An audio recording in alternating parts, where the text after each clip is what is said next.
Bismillahirrahmanirrahim. Assalamualaikum warahmatullahi wabarakatuh. Perkenalkan, nama saya Nur Asri Anggreni dari jurusan Psikologi Pendidikan dan Bimbingan. Baik, di sini saya akan mempresentasikan mata kuliah keterampilan komunikasi. Pengertian komunikasi. Keterampilan dalam berkomunikasi bukanlah merupakan bawaan, melainkan harus dipelajari agar manusia dapat menjalin hubungannya dengan orang lain secara berkualitas. Dian dan Musodi 2012 menegaskan bahwa komunikasi bukanlah semata sebagai sebuah ilmu pengetahuan, melainkan juga sebuah seni dalam bergaul.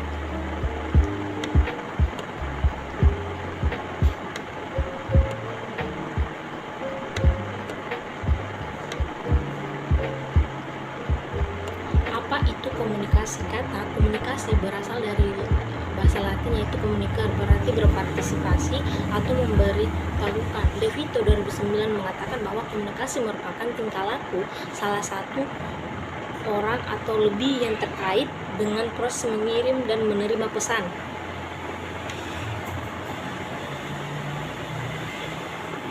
Menurut Housan 2007 mengemukakan bahwa komunikasi adalah suatu tindakan oleh seorang atau lebih yang mengirim dan menerima pesan yang terdistorsi oleh gangguan atau noise.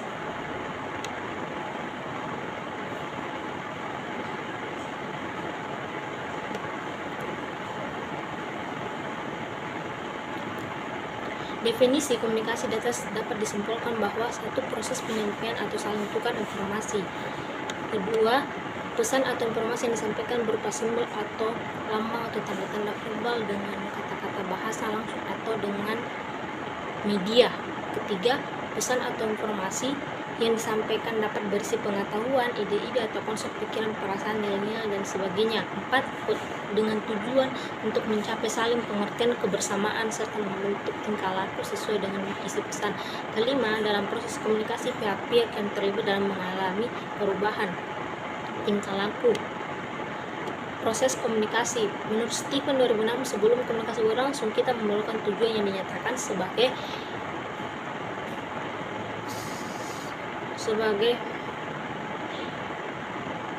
penerima. Pesan yang disampaikan dari sumber pengirim ke penerima pesan itu dikodekan atau diubah ke dalam bentuk simbolik. C. Arah komunikasi. Arah komunikasi. Menurut Stephen Dorman, komunikasi dapat mengalir secara vertikal atau horizontal. Dimensi vertikal dapat dibagi lebih lanjut menjadi ke arah bawah dan ke arah atas. Komunikasi mengalir dari satu tingkat dalam kelompok atau organisasi, tingkat yang lebih bawah disebut komunikasi ke bawah. Bila dibayangkan namun komunikasi yang ke bawah tidak harus merupakan kontak lisan atau muka. Bila komunikasi ke atas mengalir ke tingkat yang lebih tinggi atau ke dalam kelompok atau organisasi.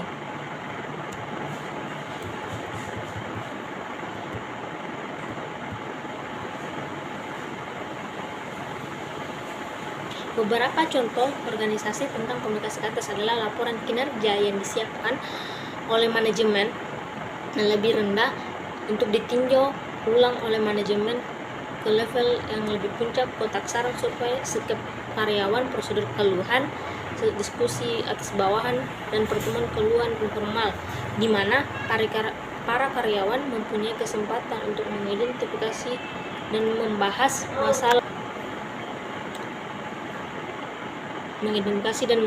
masalah dengan atasan mereka atau dengan wakil manajemen yang lebih tinggi.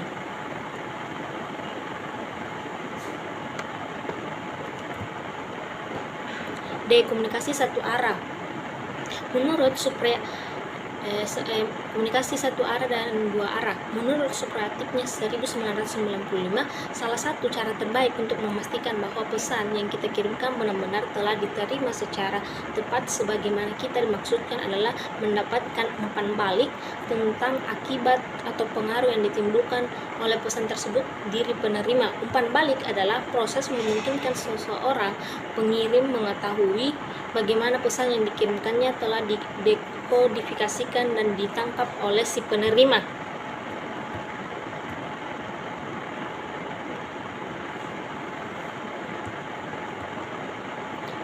Situasi semacam itu disebut komunikasi satu arah, yaitu situasi komunikasi di mana pengirim tidak memiliki kesempatan untuk mengetahui bagaimana penerima telah mendekodifikasikan pesannya. Sebaliknya, komunikasi dua arah berlangsung apabila pengirim cukup leluasa mendapatkan umpan balik tentang cara penerima menangkap pesan yang telah dikirimnya. Jenis komunikasi itu komunikasi interpersonal. Komunikasi interpersonal yaitu komunikasi yang berlangsung di dalam diri individu. Komunikasi interpersonal yaitu komunikasi yang berlangsung antara dua pribadi yang satu dengan pribadi yang lain. Komunikasi kelompok yaitu komunikasi yang berlangsung antara kelompok dengan kelompok, antara kelompok dengan individu, antara individu dengan kelompok. Komunikasi massa yaitu komunikasi yang berlangsung antara individu atau kelompok organisasi dengan khalayak banyak dengan massa.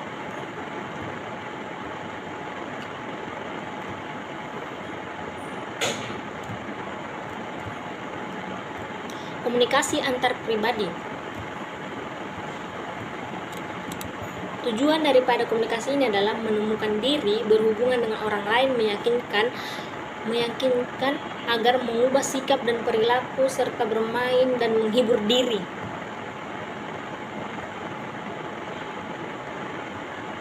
Komunikasi lisan.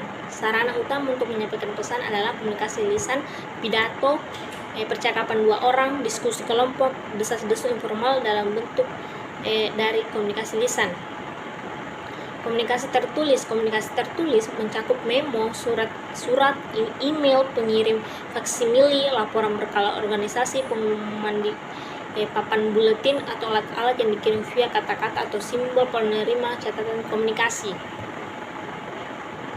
Komunikasi verbal yaitu terbagi beberapa itu vocabulary atau pembendaharaan kata-kata, racing atau kecepatan, intonasi suara, humor, singkat dan jelas, timing atau waktu yang tepat. Komunikasi nonverbal atau bahasa tubuh. Komunikasi nonverbal adalah penyampaian pesan kata-kata setiap kali kita secara penuh menyampaikan pesan ke seorang. Kita juga memberikan pesan nonverbal dalam beberapa hal. Menurut Stephen 2006 bahwa komponen nonverbal bisa terdiri dari misalnya di bar atau kaum ya.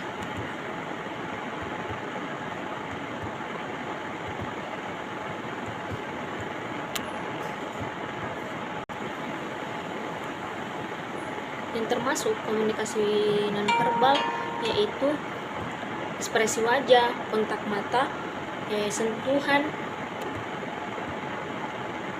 postur tubuh dan gaya berjalan, suara, gerak isyarat. Salah pengertian. Usaha manusia untuk berkomunikasi dengan baik tidak selalu menghasilkan komunikasi yang efektif.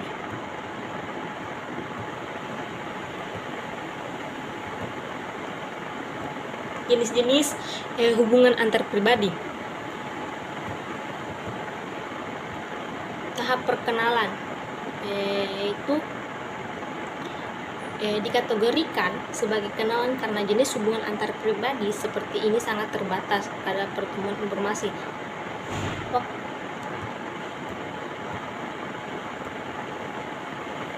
Tahap perkenalan terbagi atas 3, yaitu tahap pasif, tahap aktif, interaktif. Tahap persahabatan yaitu prinsip umum yang dijaga dalam persahabatan adalah keseimbangan dan kesejajaran kedudukan. Tahap keakraban dan keintiman. Sellers dan Scott 1983 dalam Liwers 1997 mengungkapkan bahwa hubungan antar pribadi yang intim disebabkan oleh interaksi berulang-ulang dengan derajat kebebasan dan keterbukaan yang sangat tinggi.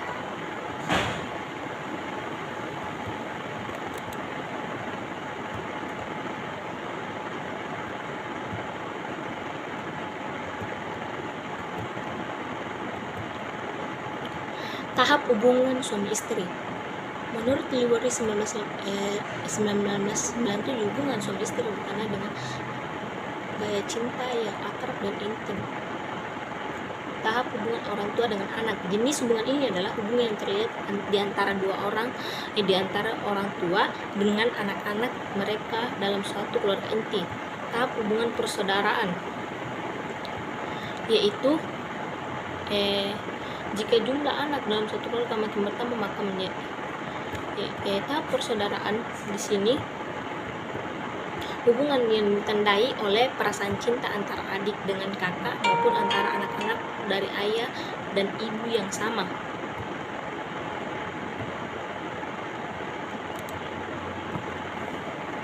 Pembukaan diri atau self disclosure, yaitu disebut dengan pembukaan diri. Menurut Johnson adalah mengungkapkan reaksi atau tanggapan kita terhadap situasi yang sedang kita hadapi dengan memberikan informasi tentang masa lalu yang relevan atau yang berguna memahami tanggapan kita di masa kini.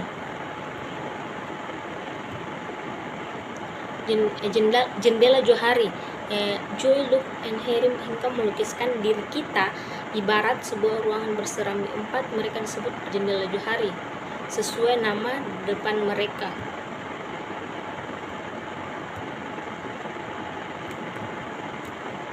Membangun kepercayaan. Untuk membangun sebuah relasi, dua orang harus saling mempercayai. Menurut Supratiknya 1995, hal ini dilakukan pada saat menentukan di mana mereka harus ambil risiko dengan cara saling mengungkapkan lebih banyak tentang pikiran, perasaan, dan reaksi mereka terhadap situasi yang tengah mereka hadapi, atau dengan cara saling menunjukkan penerimaan, dukungan, dan kerjasama.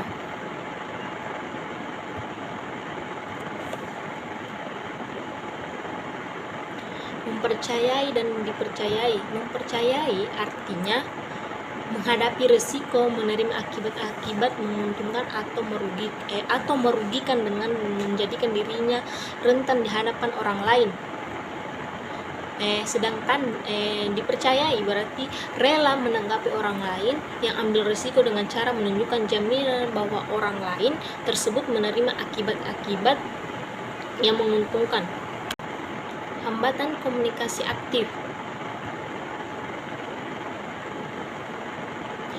Beberapa faktor penghambat dalam komunikasi yaitu: 1. Konsep diri atau pengalaman masa lalu yang pengaruh sikap, menutup diri terhadap informasi baru. 3. Penilaian terhadap pengirim pesan. 4. Pengamatan yang berbeda. 5. Perbedaan persepsi. 6. Pengaruh emosi. 7. Salah informasi.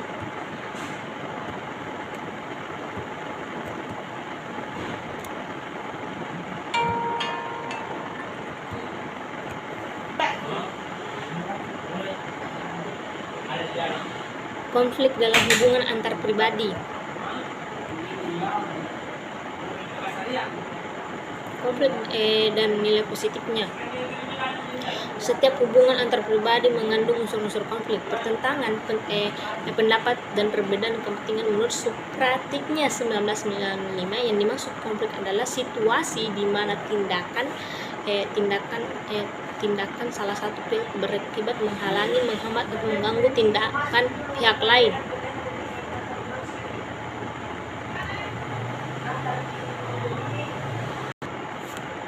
Manfaat, beberapa contoh manfaat positif dari konflik itu: 1. Konflik dapat menjadikan kita sadar bahwa ada persoalan yang harus dipecahkan. 2. Konflik dapat menyadarkan dan mendorong kita untuk melakukan perubahan dalam diri kita. 3. Konflik dapat menumbuhkan dorongan dalam diri kita untuk memecahkan persoalan.